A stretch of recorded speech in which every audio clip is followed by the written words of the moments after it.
বিভিন্ন জীবেরা বিভিন্ন পরিবেশে বসবাস করার জন্য তাদের কিন্তু বিভিন্ন আকৃতিগত, গঠনগত, কার্যগত বিভিন্ন রকম পরিবর্তন করে। যেমন তুমি আমাদের এখানকার কোনো ভাল্লুককে দেখবে আর মেরু অঞ্চলে গিয়ে কোনো ভাল্লুককে দেখবে, কি পরিবর্তন দেখতে পাবে? যে আমাদের এখানকার ভাল্লুকের গায়ে যত লোম আছে, মেরু অঞ্চলে ঠান্ডা পরিবেশে ভাল্লুকের গায়ে আরও বেশি সংখ্যক পশম, বেশি সংখ্যক কিন্তু লোম থাকবে। আমাদের এখানকার গরুকে দেখবে আর মেরু অঞ্চলের গরুকে তুমি দেখবে, দুটোর কিন্তু পার্থক্য পেয়ে যাবে। ওখানকার ঠান্ডা পরিবেশের জন্য তাদের গায়ে কিন্তু বেশি লোম বা পশম জন্মে গেছে। আবার তুমি আমাদের এখানকার কোনো উদ্ভিদকে দেখবে আর তুমি মরুভূমি অঞ্চলে কোনো উদ্ভিদকে দেখবে। যেমন আমাদের এখানকার উদ্ভিদদের কি আছে, পাতা রয়েছে, কিন্তু মরুভূমি অঞ্চলে যে সমস্ত উদ্ভিদ জন্মায় সেখানে পাতা কম আছে বা পাতাগুলো কাঁটায় রূপান্তরিত হয়ে গেছে। তাহলে এই যে বিভিন্ন পরিবেশে বিভিন্ন জীবেরা বসবাস করছে, তাদের আকৃতিগত, তাদের গঠনগত, তাদের কার্যগত বিভিন্ন রকম তারা পরিবর্তন করছে। পরিবর্তনের মাধ্যমে সেই পরিবেশে মানিয়ে নিয়ে তারা বেঁচে আছে, এবং এটাকেই আমরা এক কথায় বলি অভিযোজন। তাহলে বিভিন্ন পরিবেশে জীবেদের বেঁচে থাকার জন্য তারা বিভিন্ন রকমভাবে পরিবর্তন করে, আকৃতিগতভাবে, গঠনগতভাবে, কার্যগতভাবে। এটাকেই আমরা এক কথায় অভিযোজন বলছি। এবং আজকে আমরা দেখব উদ্ভিদদের বিভিন্ন পরিবেশে বসবাসের জন্য তাদের কি কি অভিযোজনগত পরিবর্তন হয়েছে। তাদের মরু অঞ্চলে বসবাস করার জন্য কি অভিযোজন হয়েছে, তাদের মেরু অঞ্চলে বসবাস করার জন্য কি অভিযোজন হয়েছে, তাদের লবণাক্ত মাটিতে বসবাস করার জন্য কি কি অভিযোজন হয়েছে, কোন কোন গাছ সেখানে জন্মাচ্ছে, এইগুলো আমরা যে ক্লাসের মধ্যে পুরো ডিটেলসে দেখব। তো চলো শুরু করা যাক উদ্ভিদদের অভিযোজন। দেখো, প্রথমে আমরা দেখব যে জাঙ্গল উদ্ভিদ বা জেরোফাইট। দেখো, জাঙ্গল উদ্ভিদ মানে এটা নয় যে তারা জঙ্গলে থাকবে। জাঙ্গল উদ্ভিদ বা জেরোফাইট হচ্ছে যেগুলো মরুভূমিতে থাকবে। তাহলে মরুভূমি অঞ্চলের উদ্ভিদদেরকে আমরা কি বলছি বাবা? না, জাঙ্গল উদ্ভিদ বলছি। স্যার, এগুলো তো শুষ্ক মৃত্তিকার উদ্ভিদ, একদম সেখানে শুকনো মাটি থাকে বা বালি থাকে, তাহলে এগুলো হচ্ছে শুষ্ক মৃত্তিকায় জন্মায়। তাহলে যেখানে জলের পরিমাণ কম থাকে, যেখানে জলের পরিমাণ কি হয়, খুব কম হয়, শুষ্ক মৃত্তিকা হয়, জলের পরিমাণ হচ্ছে তোমার কম হয়, যেখানে তীব্র তীব্র হচ্ছে সূর্যালোক পড়ে, তাহলে সেই অঞ্চলে যে সমস্ত উদ্ভিদ জন্মাচ্ছে সেই উদ্ভিদকে আমরা বলছি জাঙ্গল উদ্ভিদ বা জেরোফাইট উদ্ভিদ। এই জেরোফাইট উদ্ভিদদের নাম কি কি রয়েছে বাবা? না, ফণিমনসা, ক্যাকটাস, বাবলা। এবং এই সমস্ত গাছের ক্ষেত্রে যে অভিযোজনগত পরিবর্তন ঘটে তার মধ্যে প্রধান হচ্ছে এদের পাতাগুলো কাঁটায় রূপান্তরিত হয়ে গেছে। তাহলে পাতা কিসে রূপান্তরিত হয়েছে? না, কাঁটায় রূপান্তরিত হয়ে গেছে। কেন হয়েছে দাদা? কারণ এখানে জলের পরিমাণ খুব কম। তাহলে এরা যদি জল কম পায় আর পাতা যদি এদের থাকে, পাতার মাধ্যমে জল বাষ্পমোচন হয়ে যাবে। কারণ উদ্ভিদদের একটা ধর্ম আছে যে ওদের দেহের অতিরিক্ত জলকে ওরা পাতার সাহায্যে বাষ্পমোচন করে দেয়, ওপরের দিকে তুলে দেয়। তাহলে এরা পাতা যদি থাকতো তাহলে কম জল এই শরীরের মধ্যে যেগুলো লাগছে না সেই জলকেও বাষ্পমোচন করে দিত, ফলে পরবর্তী জল এরা পেত না। এই জন্য এরা পাতাগুলো কাঁটায় রূপান্তরিত করে ফেলেছে যাতে দেহের অতিরিক্ত জল বাইরে বেরিয়ে না যায়। এবং তার সঙ্গে এদের কাণ্ডগুলোকে দেখো, এদের কাণ্ডগুলো হচ্ছে, কাণ্ডগুলোর ওপরে মোম জাতীয় আস্তরণ রয়েছে। এই কাণ্ডের ওপরে মোম জাতীয় কি রয়েছে বাবা? আস্তরণ রয়েছে। এটাকে আমরা বলছি পর্ণকাণ্ড। কি বলছি আমরা? পর্ণকাণ্ড বলছি। রসালো কাণ্ড, কাণ্ডের ভেতরে কি আছে? রসালো প্রকৃতির, মানে জলকে সঞ্চয় করে রাখছে। তাহলে এই যে পর্ণকাণ্ড, এই পর্ণকাণ্ডর ওপরে যে মোম জাতীয় আস্তরণ রয়েছে তাকে আমরা কি বলছি? না, কিউটিকল, মিউসিলেজ, এগুলো দিয়ে তৈরি হয়েছে এদের এদের হচ্ছে মোম জাতীয় আস্তরণ। তাহলে এটা কি বলছি আমরা? কিউটিকল বলে দিচ্ছি, মনে রাখবে। তাহলে এখান থেকে আমরা পেয়ে যাচ্ছি কাণ্ডকে পর্ণকাণ্ড বলছি, এবং পাতাগুলো কাঁটায় রূপান্তরিত হয়েছে, এটা আমরা পেয়ে গেলাম। এবং এদের মূল হচ্ছে, মনে রাখবে, এদের মূল কিন্তু মাটির অনেক গভীরে চলে গেছে। যেগুলো মরুভূমিতে জন্মাচ্ছে, জল অনেক নিচে রয়েছে, এবং জল অনেক নিচে থাকার কারণে মরুভূমির যে সমস্ত গাছ রয়েছে এদের মূলগুলো মাটির অনেক কিন্তু গভীরে চলে যায়। এবার চলে এসো কোশ্চেনের মধ্যে। কিছু কোশ্চেন আমরা দেখে নিই, তারপর আমরা পরের উদ্ভিদটা সম্পর্কে জানবো। বলেছে জীবের আকার, শারীরবৃত্তীয় ক্রিয়াকলাপ এবং আচরণের পরিবর্তনকে কি বলা হয়? দেখো, জীবের আকার, আচরণগত পরিবর্তন, শারীরবৃত্তীয় পরিবর্তন, এগুলোকে আমরা অভিযোজন বলে দিই, এক কথায় option C. Next question, sir মরুভূমির উদ্ভিদকে কি বলা হয়? মরুভূমির উদ্ভিদকে বলা হচ্ছে জাঙ্গল উদ্ভিদ বা জেরোফাইট উদ্ভিদ, অপশন এ। পরের কোশ্চেন দিয়েছে এখানে মরুভূমির উদ্ভিদদের কি নামে অভিহিত করা হচ্ছে? সেম কোশ্চেন দিয়েছে, কিন্তু এখানে জাঙ্গল না বলে জেরোফাইট অপশনের মধ্যে দেওয়া আছে। তো বাংলা টার্ম, ইংলিশ টার্ম দুটোই পড়তে হবে। নেক্সট কোশ্চেন, শুষ্ক মৃত্তিকায় মূলত যে উপাদানগুলো গ্রহণে উদ্ভিদদের অসুবিধা হয়। দেখো, শুষ্ক মৃত্তিকায় জন্মাচ্ছে তো জল কম থাকবে, কিন্তু শুধু জল উদ্ভিদরা গ্রহণ করতে গেলে অসুবিধা হবে না, তার সঙ্গে অক্সিজেন যখন তারা গ্রহণ করবে। উদ্ভিদরা অক্সিজেন গ্রহণ করে, একদম করে। যেমন প্রাণীরা অক্সিজেন গ্রহণ করছে, উদ্ভিদরা অক্সিজেন গ্রহণ করছে শ্বসনের সময়। তারা যখন খাদ্য তৈরি করে, কার্বন ডাইঅক্সাইড গ্রহণ করে, তারা যখন শ্বসন করে তখন কিন্তু তারা অক্সিজেন গ্রহণ করে। তাহলে শুষ্ক মৃত্তিকার পরিবেশের মধ্যে কি পাওয়া যাবে না, জল পাওয়া যাবে না বেশি, এবং সেখানে উদ্ভিদ যেহেতু কম জন্মাচ্ছে সেখানে অক্সিজেন কম উৎপন্ন হচ্ছে, ফলে শ্বসনের সময় ওরা অক্সিজেন গ্রহণ করতেও অসুবিধা বোধ করবে। অপশন সি কিন্তু আমাদের সঠিক উত্তর হবে। ছোট ছোট জিনিস ভুল করলেই কিন্তু বাবা ফিনিশ।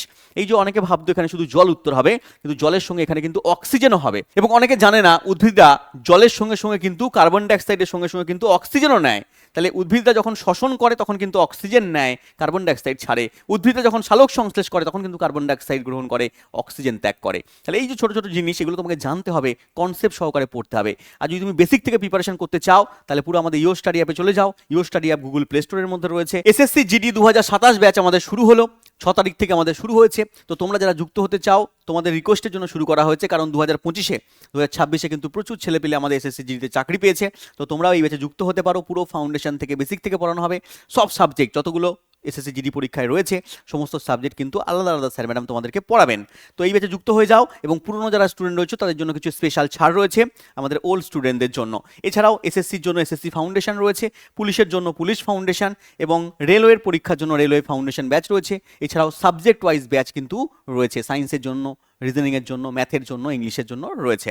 তো এগুলো তুমি যুক্ত হতে পারো। তার জন্য ইও স্টাডি অ্যাপে চলে যাবে, এবং এই সুযোগ সুবিধা তুমি পাবে। ছোটোবেলার ঘাটতি পূরণ থেকে শুরু করে, আপডেট লেভেলের কন্টেন্ট থেকে শুরু করে, পিডিএফ থেকে শুরু করে, লাইভ ক্লাস থেকে শুরু করে, লাইভ ক্লাসগুলো না করতে পারলে রেকর্ডের ক্লাস থেকে শুরু করে, মক টেস্ট থেকে শুরু করে, একই জিনিসপত্র তুমি এখানে এক জায়গায় সমস্ত জিনিসপত্র পেয়ে যাবে ইও স্টাডি অ্যাপের মধ্যে। তো ইও স্টাডি অ্যাপ ডাউনলোড করো গুগল প্লে স্টোর থেকে বা কমেন্ট বক্সের লিঙ্ক থেকে। এছাড়া কন্ট্যাক্ট নাম্বার দেওয়া আছে, তুমি আমাদের টেকনিক্যাল টিমের সঙ্গে কন্ট্যাক্ট করেও নিতে পারো। চলে এসো আমাদের পরের কোশ্চেনে। দেখো পরের পার্ট হচ্ছে ক্যাকটাস জাতীয় উদ্ভিদদের ক্ষেত্রে আমি বললামই যেদের কাণ্ড, এদের কাণ্ডগুলো হচ্ছে পর্ণকাণ্ড। কি বাবা? পর্ণকাণ্ড, রসালো প্রকৃতির কাণ্ড, কিউটিকল যুক্ত। স্যার কিউটিকল যুক্ত হচ্ছে কেন? কিউটিকল যুক্ত হচ্ছে সেটা বললাম না। দেখো কিউটিকল যুক্ত হচ্ছে তার কারণ তোমরা মনে রাখবে, কিউটিকল হচ্ছে তোমার বাষ্পমোচনকে রোধ করে দেয়। এদের শরীরের মধ্যে যে জল রয়েছে, রসালো প্রকৃতির কাণ্ড রয়েছে, এই রসটা শরীরের বাইরে যাবে না, জলটা বাষ্পমোচন হতে দেবে না। যেরকমভাবে পাতাগুলো কাঁটায় রূপান্তরিত হয়ে গেছে বাষ্পমোচনকে রোধ করার জন্য, কাণ্ডটাও পর্ণকাণ্ড হয়ে গেছে, কিউটিকল যুক্ত হয়ে গেছে বাষ্পমোচনকে রোধ করার জন্য। দেখো আর এখানে কি রয়েছে, পত্রকণ্ঠ তো বললামই যে পাতাগুলো কাঁটায় রূপান্তরিত হয়েছে। ফুল হয় কিন্তু এখানে মাঝে সাঝে ফুল হয়, খুব খুব একবার অতিরিক্ত ফুল কিন্তু এখানে দেখা যায় না। হ্যাঁ, বছরে একবার খুব কম পরিমাণে এক একটা গাছে ফুল হচ্ছে। চলে এসো স্যার, কাণ্ড সবুজ ক্লোরোফিল যুক্ত হচ্ছে, এবং একে পর্ণকাণ্ড বা ফাইলা ক্যাড বলছি আমরা। কি বলছি? ফাইলা ক্যাড, নামটা পড়ে রাখবে। কাণ্ডের ত্বক এই যে বললাম পুরো কিউটিকল যুক্ত, এটাও কিন্তু তোমরা মনে রাখবে, কিউটিকল এবং কাণ্ড মিউসিলেজ যুক্ত হয়। নেক্সট কোশ্চেনে চলে এসো। পাতা কাঁটায় রূপান্তরিত হয়েছে বললাম, পাতার সংখ্যা যদি থাকে তাও খুব ক্ষুদ্র সংখ্যায় কয়েকটা পাতা কিন্তু দেখা যায়। চলে এসো পরের পার্টে চলে এসো। স্যার পত্ররন্ধ্রের সংখ্যা কম হয়, এবং এখানে কি হচ্ছে, নিবেশিত প্রকৃতির পত্ররন্ধ্র রয়েছে। যে ছোট ছোট কয়েকটা পাতা দেখা যায়, সেই ছোট ছোট পাতার মধ্যেও দেখবে দু একটা পাতা হয়তো দেখা যাচ্ছে, সেই ছোট ছোট পাতাগুলোর মধ্যেও পত্ররন্ধ্র নিবেশিত হয়, নিচের দিকে থাকে, যাতে অতিরিক্ত বাষ্পমোচনকে রোধ করা যায়। চলে এসো পরের পার্টে, দেওয়া আছে ফণিমনসার কাণ্ডকে কি বলা হয়? ফণিমনসার কাণ্ডকে দাদা পর্ণকাণ্ড বলা হচ্ছে। অপশন বি আমাদের এখানে সঠিক উত্তর। চলে এসো পরের কোয়েশ্চেনে। খর্বাকার বৃদ্ধি সম্পন্ন উদ্ভিদকে কি বলা হয়? দেখো যারা মরুভূমিতে জন্মাচ্ছে সেই সমস্ত উদ্ভিদরা কিন্তু বিশাল লম্বা লম্বা গাছ তৈরি হবে না। যেগুলো জঙ্গলে জন্মাচ্ছে, বিশাল বিশাল বনভূমিতে জন্মাচ্ছে, যেখানে জল ঠিকমতো পাচ্ছে, পুষ্টি ঠিকমতো পাচ্ছে, সেই গাছগুলো তো লম্বা হবে। তাহলে এই সমস্ত গাছের না জল আছে, না অক্সিজেনের চাহিদা পূরণ করতে পারছে, তাহলে এরা খর্বাকার হবে। তাহলে এই খর্বাকার জাতীয় গাছকে আমরা বলছি জেরোফাইট বা জাঙ্গল উদ্ভিদ, মনে রাখবে। নেক্সট কোশ্চেনে চলে এসো। তাই সমগ্র পত্র কণ্টকে রূপান্তরিত হয়েছে কোনটার ক্ষেত্রে?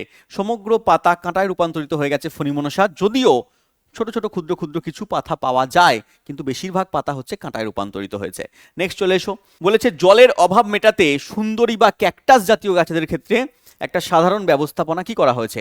দেখো সুন্দরী গাছ আমি একটু পরে বলবো, যে সুন্দরী গাছ লবণাক্ত মাটিতে জন্মাচ্ছে, সুন্দরী গাছ লবণাক্ত মাটিতে জন্মাচ্ছে, সুন্দরবনে জন্মাচ্ছে। আর ক্যাকটাস জাতীয় গাছ মরুভূমিতে জন্মাচ্ছে, দুটো কিন্তু আলাদা পরিবেশে জন্মাচ্ছে। সুন্দরী গাছ সেখানে জলের পরিমাণ কিন্তু বেশি রয়েছে, কিন্তু লবণাক্ত মাটি, লবণাক্ত জল। তাহলে এদের মধ্যে দুজনের মধ্যে সাধারণ ব্যবস্থাপনা কোনটা হবে? পাতার সংখ্যা হ্রাস বলেছে, পাতা কাঁটায় রূপান্তরিত হয়ে যাওয়া তো হবে না। কেন?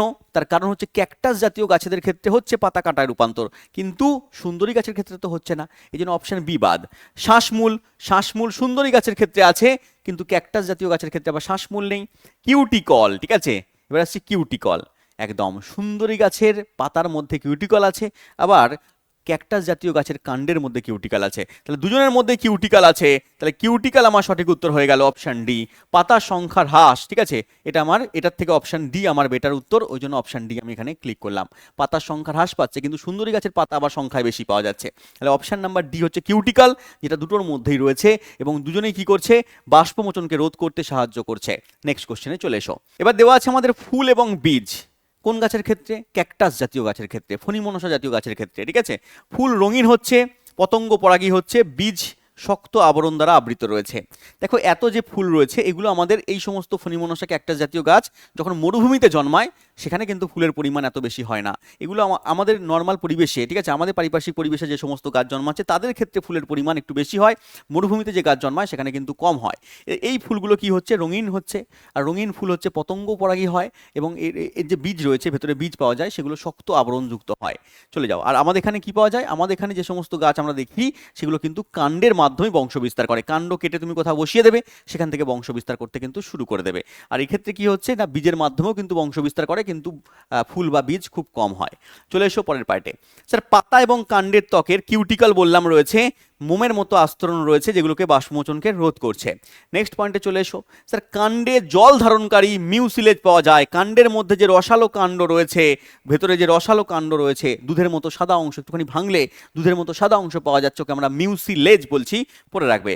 পত্ররন্ধ্র থাকলে সেটা নিমজ্জিত বললাম। ঠিক আছে, চলে এসো লবণাম্ব বা হ্যালোফাইট উদ্ভিদের মধ্যে।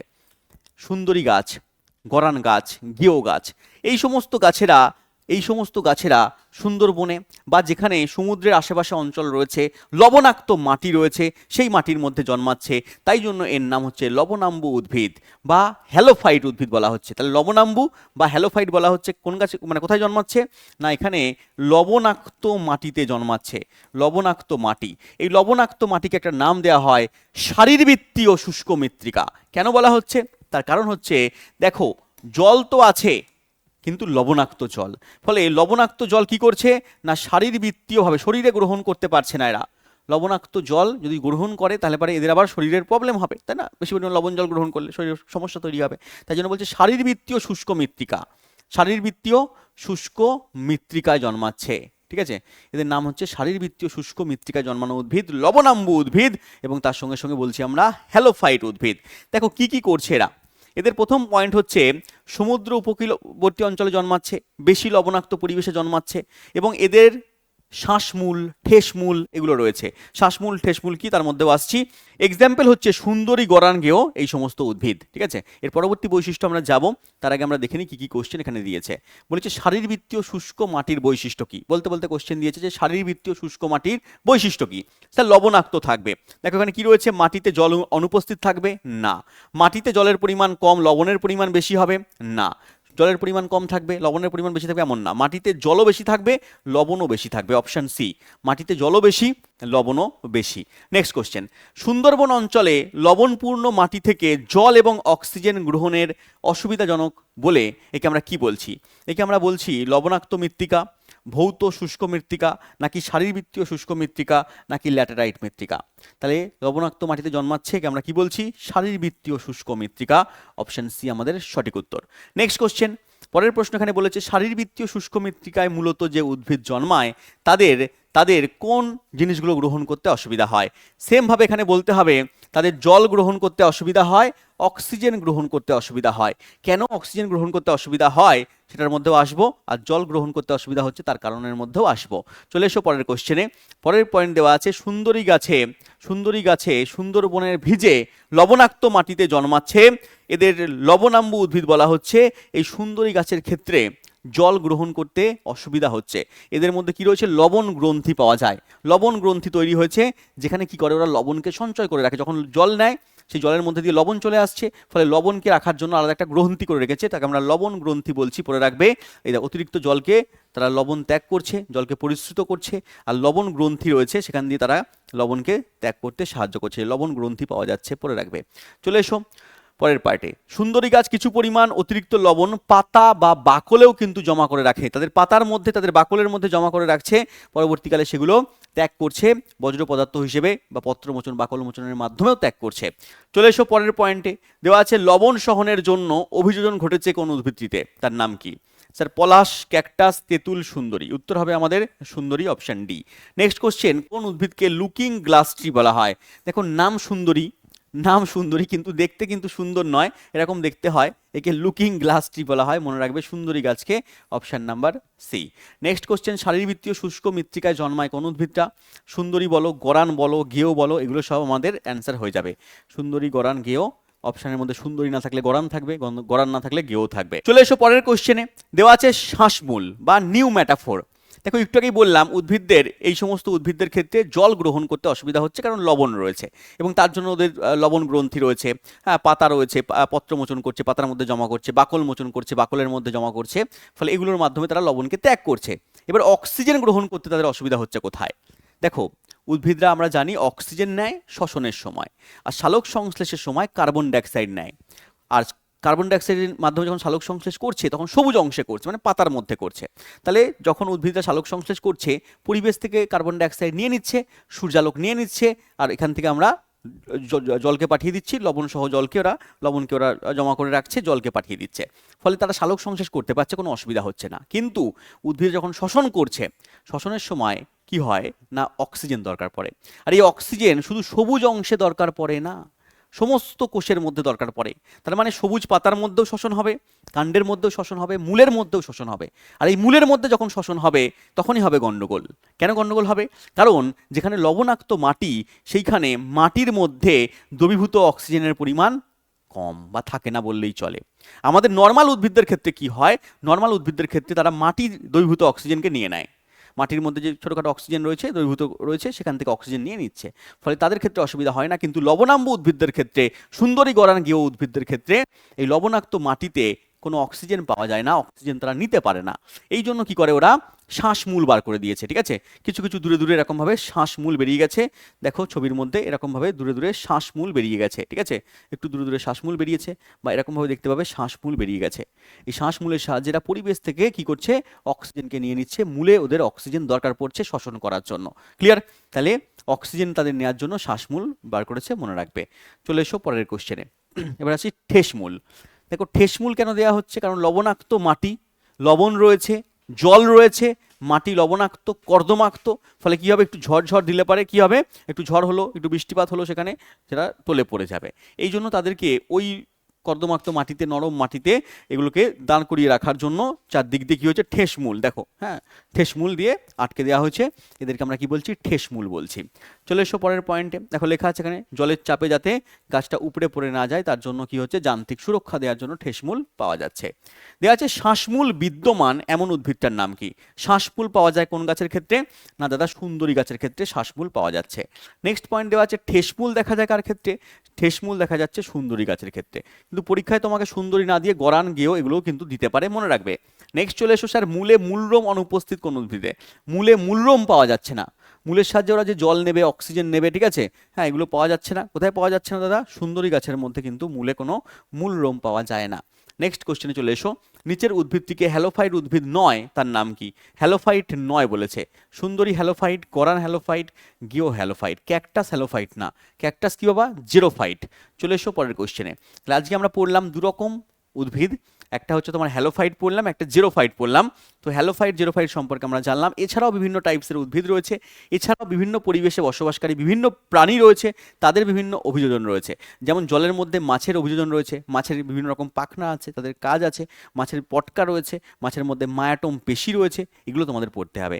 যেমন বিভিন্ন রকম পাখি রয়েছে, পক্ষীদের ক্ষেত্রে তাদের ডানা রয়েছে, তাদের ডানার মধ্যে বিভিন্ন রকম বৈশিষ্ট্য রয়েছে, তাদের হাড় রয়েছে, তাদের মধ্যে বায়ুথলি রয়েছে, এগুলো সম্পর্কে কিন্তু তোমাদের জানতে হবে।